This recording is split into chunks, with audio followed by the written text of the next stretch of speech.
नमस्कार. हा जो आपला प्रॅक्टिस सेट 4.1 आहे, परीक्षेच्या दृष्टिकोनातून अत्यंत महत्त्वाचा आहे.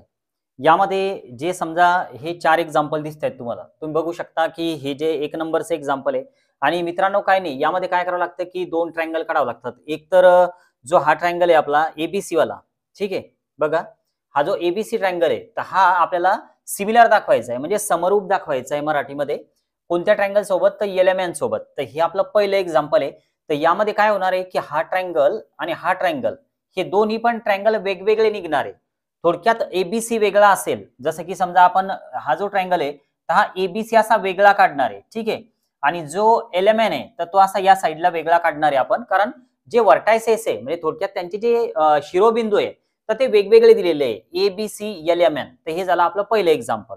आता यानंतर जर हेच आपण जर का सेकंड नंबरचं जर का एक्झाम्पल बघितलं याच प्रॅक्टिस सेट मधलं, तर बघा सेकंड नंबर मध्ये नेमकं काय देण्यात आलेलं आहे आपल्याला, लगेच आपल्याला क्लिअर होऊन जाईल आयडिया. बघा यात काय आहे, सेकंड नंबर मध्ये पी क्यू आर आणि एल टी आर. तर यात हा जो आर पॉइंट आहे ना, तर हा दोन्ही ट्रायंगल मध्ये कॉमन घ्यायचा सांगितलेलं आहे.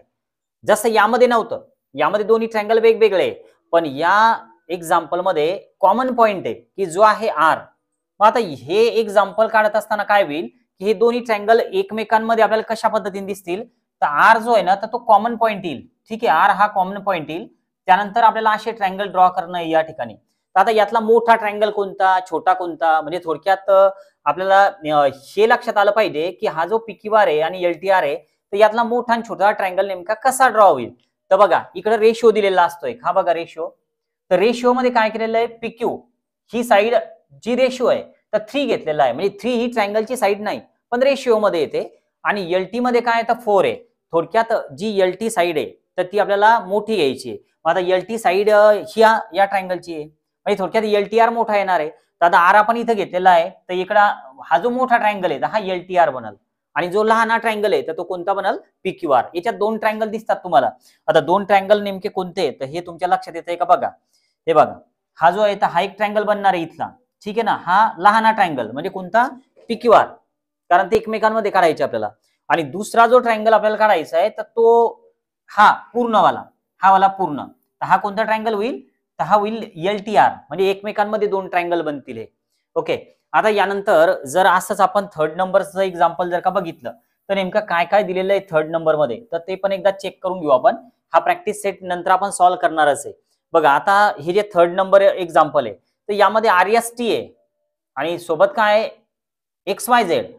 व्हर्टायसेस वेगवेगळे. तर एकदा कमेंट बॉक्स मध्ये सांगा, हे ट्रायंगल एकमेकांमध्ये बनतील का वेगवेगळे बनतील. आणि आपण यानंतर आपल्या मॅथ संघर्ष चॅनलवर रेग्युलर जे पण अपडेट्स आहेत, जे व्हिडिओ आहे अपडेटेड, की जे बोर्ड एक्झामच्या दृष्टिकोनातून महत्वाचे आहे, तर ते अपलोड करत जाऊ. तर त्यामुळं तुम्ही जर आतापर्यंत समजा चॅनलला व्हिजिट करत असाल तर व्हिडिओ तुम्हाला थोडक्यात आता या काही दिवसांमध्ये बंद झालेले दिसले होते, पण आता ते नव्यानं पुन्हा आपण सुरू करू. बघा आता हे दोन्ही ट्रायंगल वेगवेगळे येतील का एकत्रित येतील, तर हे कमेंट बॉक्स मध्ये सांगा. आता यानंतरचा जो पुढचा क्वेश्चन आहे की जो प्रॅक्टिस सेट आपल्या या 4.1 मधला आहे, तर तो एएमटी ट्रायंगल आहे आणि सोबतच काय आहे तर एएचई आहे. तर यात परत एकदा एक्सप्लेन करतो की बघा यामध्ये काय झालेलं आहे की हा जो पॉइंट आहे आपला ए वाला, तर इकडे पण ए पॉइंट आलेला आहे. तर थोडक्यात हे ट्रायंगल एकमेकांमध्ये बनतील. ए जो आहे तर हा कॉमन पॉइंट घेणं आहे आपल्याला, ए वाला, ठीक आहे. इकडे ए घेणं लागल आणि नंतर मग बाकीचे जे ट्रायंगल आहे दोन्ही तर ते एकमेकांमध्ये बनवून जातील. इथे एक असं आपल्याला हे निघेल आणि हे कन्स्ट्रक्शन करावं लागतं. या डायग्राम अशा मी काढल्या तर या पद्धतीने काढावं लागत नाही. तर आपण हे नंतर कन्स्ट्रक्शन करून बघू. तर याबद्दल लवकरच एक नवीन प्रॅक्टिस सेटचा व्हिडिओ आपल्या मॅथ संघर्ष चॅनलला मी अपलोड करणारच, तर त्यामुळे बघायला विसरू नका, ठीक आहे. आणि तुमचा जर काही क्वेश्चन असेल तर नक्की एकदा कमेंट बॉक्समध्ये किंवा मी जो क्वेश्चन विचारला तर त्याचा आन्सर कमेंट बॉक्समध्ये द्या, म्हणजे तुम्हालाही हे समजलं की नाही तर याची मला एक आयडिया येऊन जाईल, ठीक आहे.